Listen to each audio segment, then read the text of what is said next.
Bismillahirrahmanirrahim. Assalamualaikum warahmatullahi wabarakatuh. Bismillahirrahmanirrahim. Ila hadrati Syekhina al-Mukarram Syekh Abdullah Mubarak bin Muhammad. Al-Fatihah. Bismillahirrahmanirrahim. Alhamdulillahirabbil alamin arrahmanirrahim maliki yaumiddin. Iyyaka na'budu wa iyyaka nasta'in ihdinas siratal mustaqim siratal ladzina an'amta 'alaihim ghairil maghdubi 'alaihim waladdallin. Tanbih. Bismillahirrahmanirrahim. Tanbih ini dari Syekhuna almarhum Syekh Abdullah Mubarak bin Nur Muhammad yang bersemayam di Patapan Suryalaya, Kajembaran Rahmaniyah. Sabda beliau khususnya kepada segenap murid pria maupun wanita, tua maupun muda. Semoga ada dalam kebahagiaan.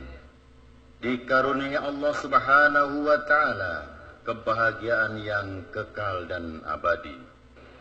Dan semoga tak akan timbul keretakan dalam lingkungan kita semua.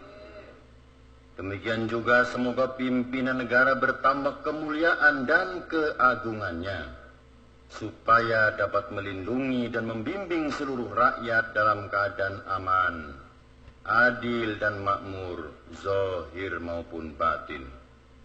Sesungguhnya kami tempat orang bertanya tentang Thariqat Qadiriyah Naqsyabandiyah, menghaturkan dengan tulus ikhlas, berwasiat kepada segenap murid-murid, berhati-hatilah dalam segala hal. Jangan sampai berbuat yang bertentangan dengan peraturan agama maupun negara. Taatilah keduanya itu sepantasnya. Demikianlah sikap manusia yang tetap dalam keimanan. Tegasnya dapat mewujudkan kerelaan terhadap agama dan negara. Taat kehadirat ilahi yang membuktikan perintah agama dan negara. Insyaallah, hai murid-murid sekalian, janganlah terpaut oleh bujukan nafsu, terpengaruh oleh godaan setan. Waspadalah akan jalan penyelewengan terhadap perintah agama maupun negara, agar dapat meneliti diri supaya tidak tertarik oleh bisikan iblis yang selalu menyelinap dalam hati sanubari kita. Lebih baik buktikanlah kebajikan yang timbul dari kesucian. Pertama, terhadap orang-orang yang lebih tinggi daripada kita, baik zahir maupun batin, harus kita hormati. Begitulah seharusnya hidup rukun dan saling menghargai. Kedua, terhadap sesama yang sederajat dengan kita dalam segala-galanya, jangan sampai terjadi persengketaan.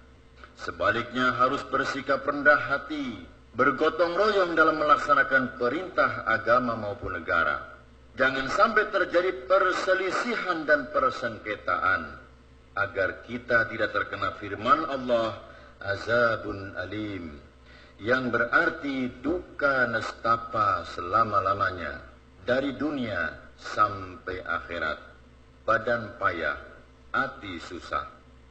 Ketiga, terhadap orang-orang yang keadaannya di bawah kita, janganlah menghinakannya atau berbuat tidak senonoh, bersikap angkuh. Sebaliknya harus belas kasihan dengan kesadaran, agar mereka merasa senang dan gembira hatinya.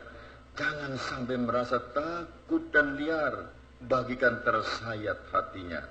Sebaliknya harus dituntun dan dibimbing dengan nasihat yang lemah lembut, yang akan memberi keinsyafan dalam menapaki jalan kebajikan.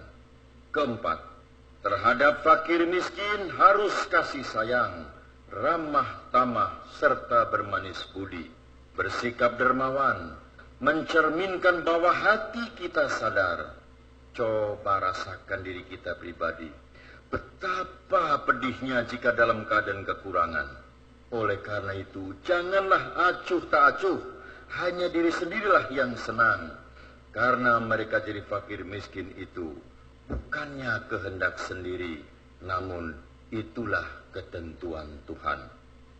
Demikianlah semestinya sikap manusia yang penuh kesadaran, meskipun terhadap orang asing, karena mereka itu masih keturunan Nabi Adam alaihissalam juga. Mengingat ayat 70 surat Isra yang artinya, sangatlah kami muliakan keturunan Adam, dan kami sebarkan mereka di darat dan di lautan, dan kami beri kepada mereka rizki yang baik-baik, dan kami mengutamakan mereka lebih utama dari makhluk lainnya. Kesimpulan dari ayat ini bahwa kita sekalian seharusnya saling harga menghargai, jangan timbul kekecewaan, mengingat surat Al-Maidah ayat 2 yang mafhumnya, hendaklah tolong menolong dengan sesama dalam melaksanakan kebajikan dan ketakwaan dengan sungguh-sungguh terhadap agama maupun negara.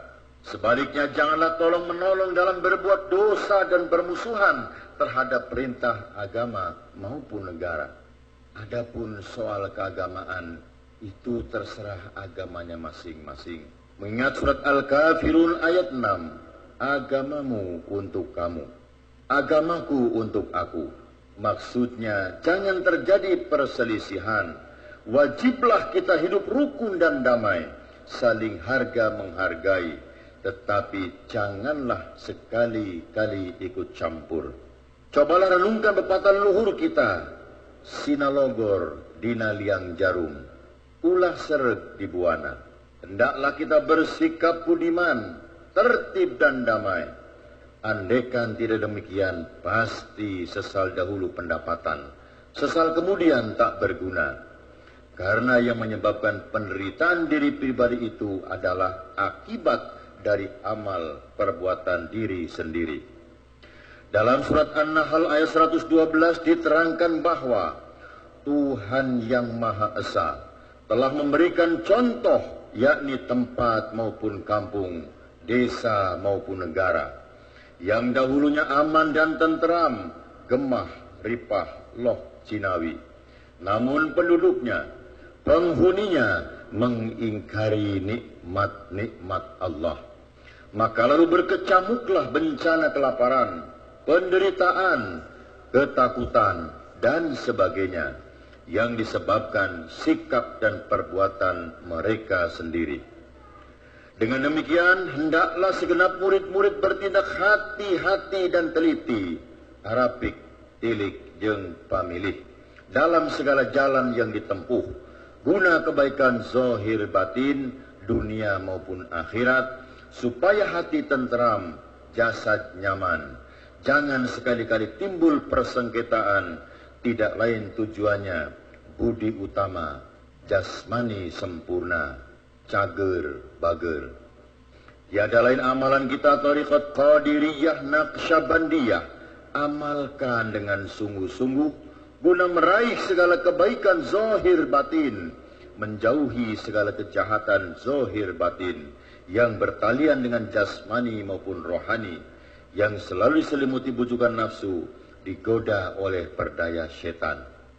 Wasiat ini mesti dilaksanakan dengan seksama oleh segenap murid-murid supaya bisa mencapai keselamatan dunia dan akhirat. Amin ya rabbal alamin. Patapan Suryalaya, 13 Februari 1956. Wasiat ini disampaikan kepada segenap ahli-ahli, ditandatangani oleh Yang Mulia Syekh Haji Ahmad Sohibul Wafa Tajul Arifin radhiyallahu anhu.